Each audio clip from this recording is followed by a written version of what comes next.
It's the 29th of June 2021.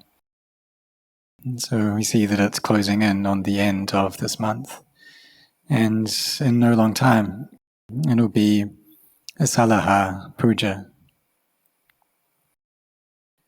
And so around this time, on the 15th day of the 6th lunar month, the Buddha, he attained to awakening. And after that, he enjoyed the bliss of liberation in many different places, and each place was for 7 days. So in total, it was 45 days. And this bliss of liberation, it's the most subtle and pure kind of happiness that one can experience. And then he thought about this Dhamma that he had awakened to, and about finding some people who would be able to understand this Dhamma. Because he saw that it would be very difficult, because the beings of this world, they have had ignorance, craving and clinging, covering over their hearts for such a long time now. But he contemplated, and through his kindness and compassion, he wished to help all beings. So in the biography of the Buddha, we say that a Brahma god came to invite him to teach the Dhamma. But if we're going to talk about it internally, in terms of a matter of the heart, we could say that the Buddha, his heart was imbued with these divine abidings, with kindness and compassion, sympathetic joy and equanimity. And through this kindness, this compassion, he wished to help all beings be freed from suffering. So he contemplated to see who was it who would be able to know this Dhamma in the same way that he had known it. And so we know what it is already that he awakened to. There's this ignorance which gives rise to craving, which in turn gives rise to clinging and then suffering. And that sila, samadhi and panya, this virtue, collectedness and wisdom, this forms the path out of that suffering. And so at first he taught the 5 ascetics, and so Venerable Anya Kondanya saw the Dhamma, and then later on, all of them, all 5, attained to the Dhamma and all became arahants. And so this happened, this first teaching happened on the 15th day of the 8th lunar month on the Salaha Puja. For us, we all have faith in the Buddha, belief in the Buddha, and this is the highest thing that we have faith in. We all respect the triple gem and take this triple gem to be the refuge of our hearts. In the beginning, it's more of faith than it is wisdom. But we have this faith, and then we come to practice, following the teachings of the Buddha.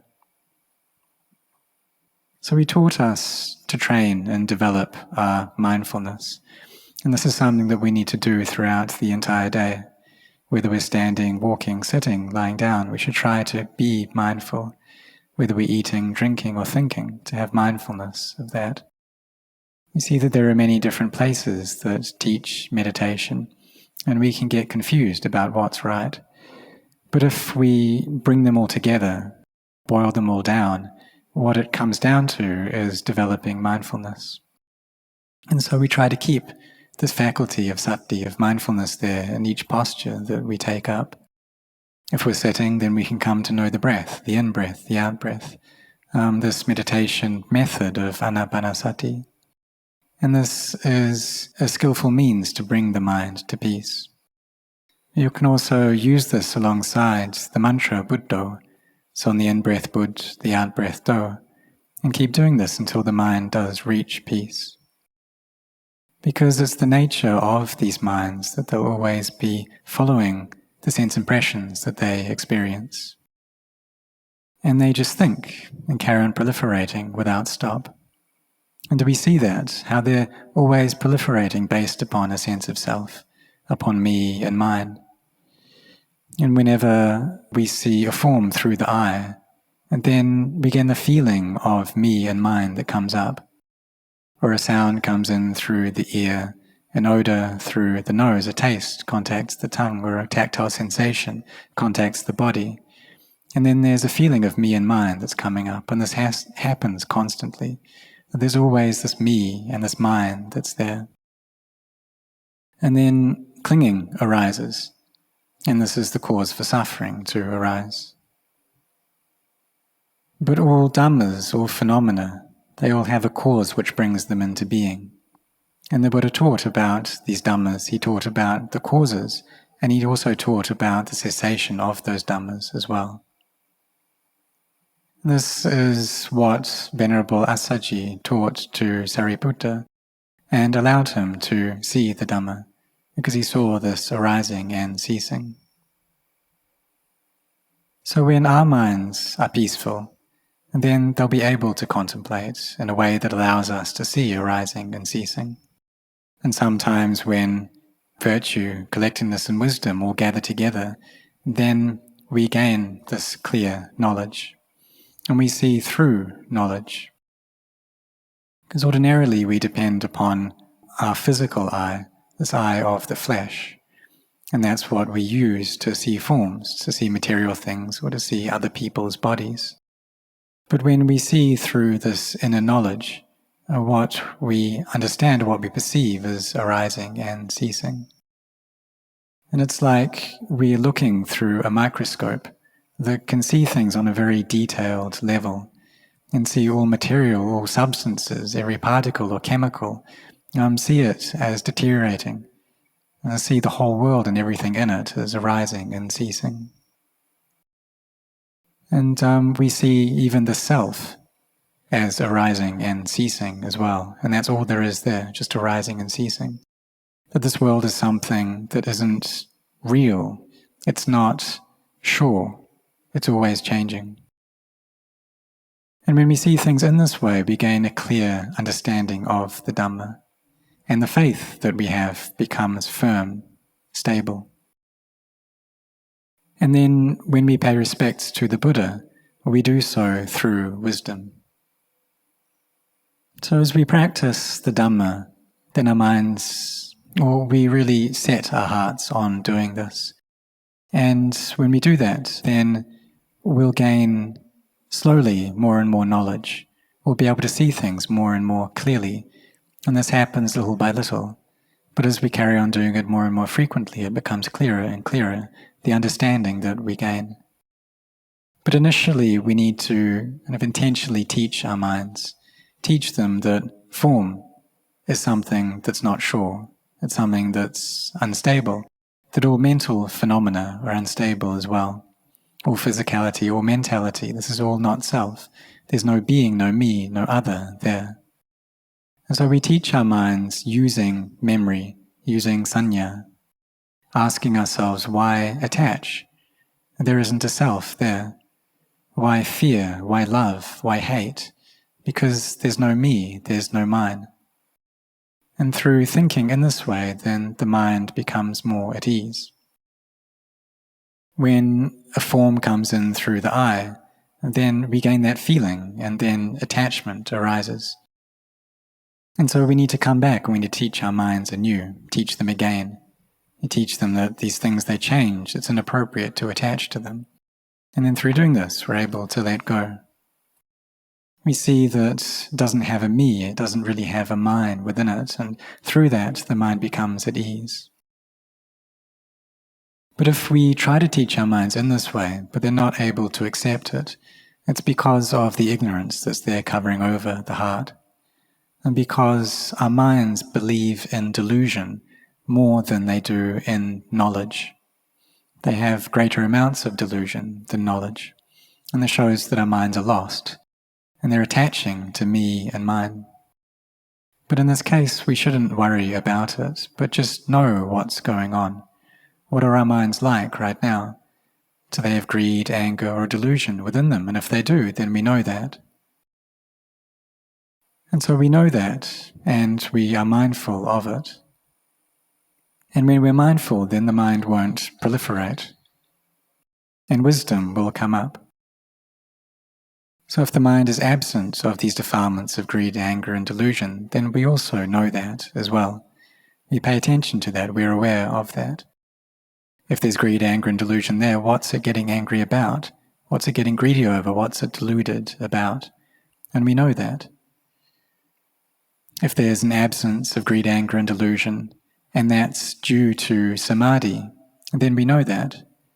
If this absence of the defilements is due to wisdom, is due to us seeing the unstable nature of all physical and mental things, then we know that as well. So we try to always bring up this clear knowledge. And when we do this, then we'll see that the mind is just the mind, and these sense objects are just sense objects. There's no being, no self, no other there. And in this state, then this mind, this knowing element, it won't attach to any of it as being me, as being mine. It won't cling on to it. So we try to train our minds to be like this. We try to train our minds in this way. But it's not the case that once we have faith and we have this sincerity of practice, then we'll be able to enter samadhi in just 1 day, or 7 days, or 1 month. This depends upon what we've done in the past, what we've created in the past in our parami.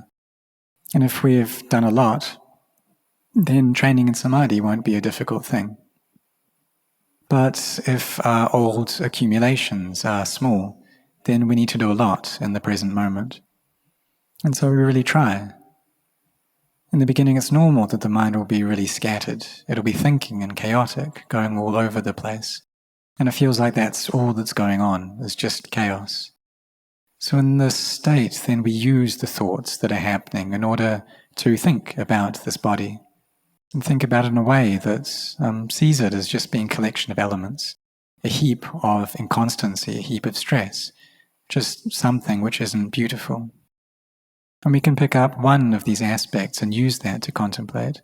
So asubha, for instance, this contemplating the non-beautiful aspect of the body, thinking how when the body dies and there's no wind element present, the fire element goes and the body becomes cold, and slowly it starts becoming hard, and the blood starts flowing out of the body. And if we leave it around in a cremation ground, for example, then the bacteria starts its processes, starts its reactions, chemical reactions on the body, and decays the body. And then a smell comes out, a smell which no one likes. And then maggots start hatching and start eating the body.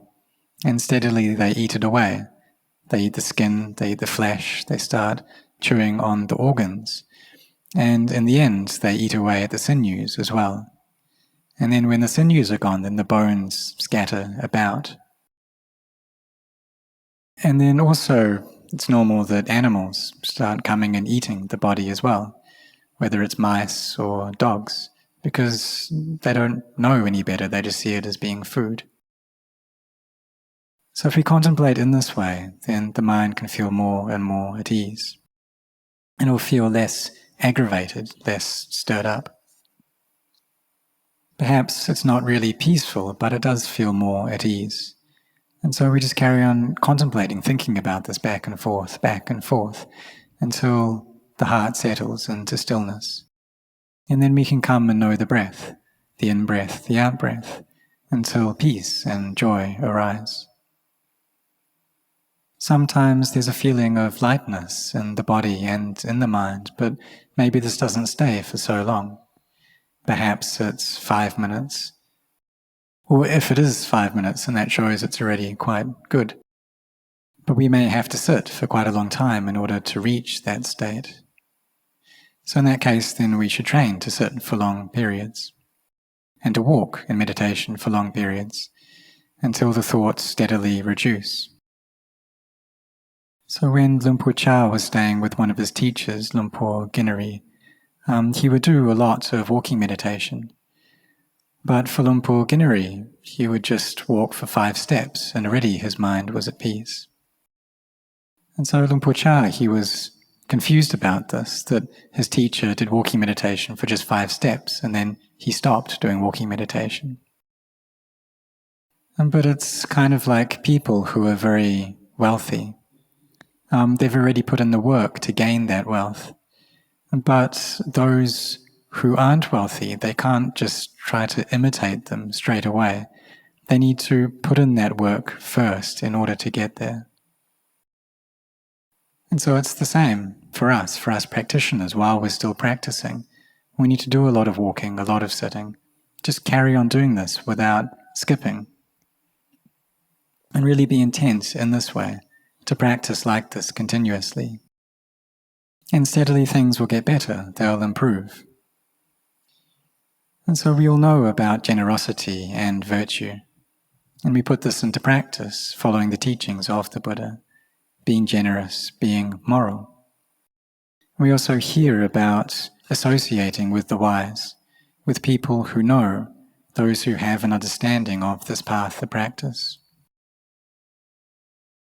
So we've read things in the scriptures, but it's also important for us to study under a teacher as well, because we gain more knowledge from a teacher. Perhaps we don't ordain under them, but we can still study with them. And to associate with and kind of gain the teachings, the guidance of a monk who has practiced well, who has already gained understanding. And through this we too develop deeper and deeper understanding. We gain more and more knowledge.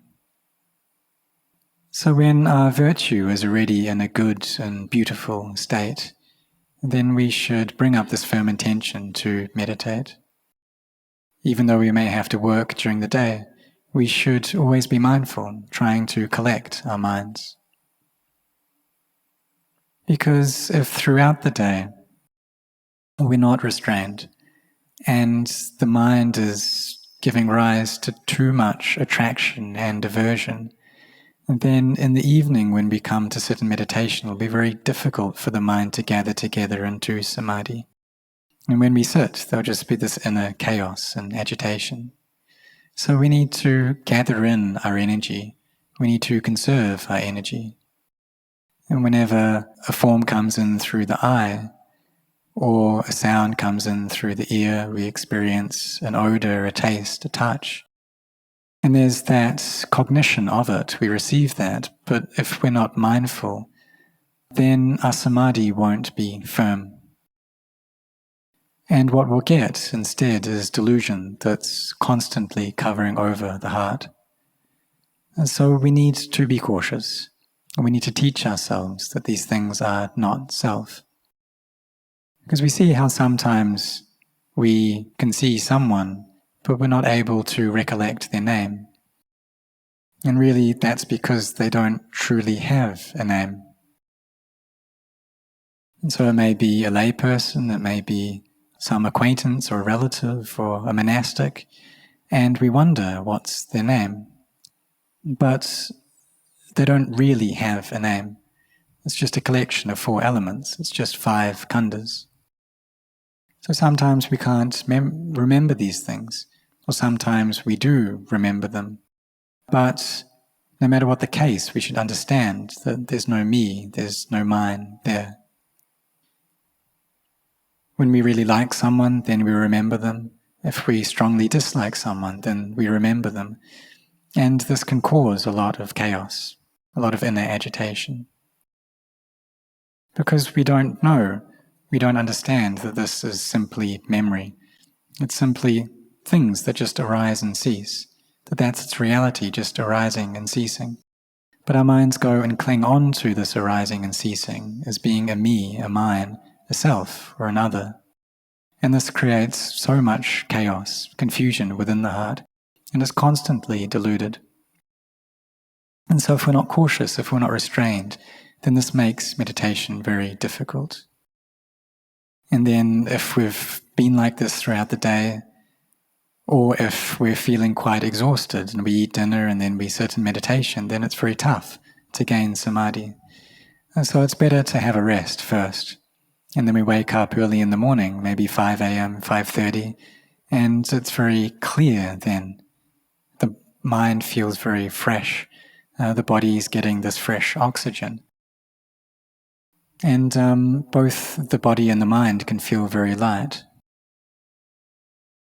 And so when we sit in meditation like this, gaining this sense of buoyancy, of lightness in body and mind, then we can feel like it's been too long since I've gained this state.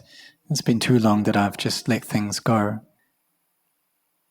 Because we kind of realize what this samadhi is like. And then normally we just allow our mind to be deluded. And that's why we've lost our practice of meditation. Because the mind's just been lost in this world, been lost in the sense impressions that we experience. And oftentimes it's only when we really meet with suffering and we can't find a way out that we recollect our meditation and recollect how really that's a better thing for us to be doing, that we didn't feel so much suffering when we were practicing. And so we take up the practice again and our minds feel at ease again. But the suffering that we experience, this is the noble truth of dukkha. And like fear, for example, the suffering that we experience through our anxiety. We may be anxious about getting fired from our job. We may be anxious about sickness or pain, or perhaps fearful in a forest, fear of tiger, of elephants. And now many people are scared of this COVID virus. And other people are scared of the vaccine. But when we gather all of these different kinds of fear together, what it comes down to is the fear of death. But as we carry on training, then wisdom arises. And we can ask ourselves, why is it that we're afraid? And the answer comes up, we're afraid of death. But we see that really there's nowhere that we can go to escape from that death. So we should really try to be restrained and cautious, try to maintain our mindfulness and keep it there, and really put our efforts into training in this way consistently. And then we come to contemplate. And if the mind gains more stability, it becomes less scattered, then we can bring the mind to the breath, and using the word Buddho with the in and out breath, until the mind becomes more still. And in this state, then maybe we'll feel like one of our hands disappears and then the other disappears, and then we lose sensation over both of our feet, until eventually it feels like half of our body is just not there. And this spreads until it's the entire body. There's a feeling of complete lightness, as though we don't have a body at all. And there's just clear knowledge that comes up. And if people are able to get into the state of peace, then what that shows is that they've got a lot of barami already. That if for no long time they're able to reach peace, they're able to gain samadhi, then they've developed a lot in the past. And sometimes people can sit in the state of peace for 1 hour and 50 minutes, or an hour and a half, or 2 hours. And this shows that they've already trained a lot. So for us, therefore, we should put our efforts into this, into making our samadhi well established, and gaining an understanding of physical and mental things, that they're not self, until we can start seeing this clearly, seeing the nature of arising and ceasing, seeing the Dhamma. And when we see the Dhamma, then the faith that we have, it comes through wisdom. So for us, we're very fortunate. We've gained a human birth, we've met with the teachings of the Buddha.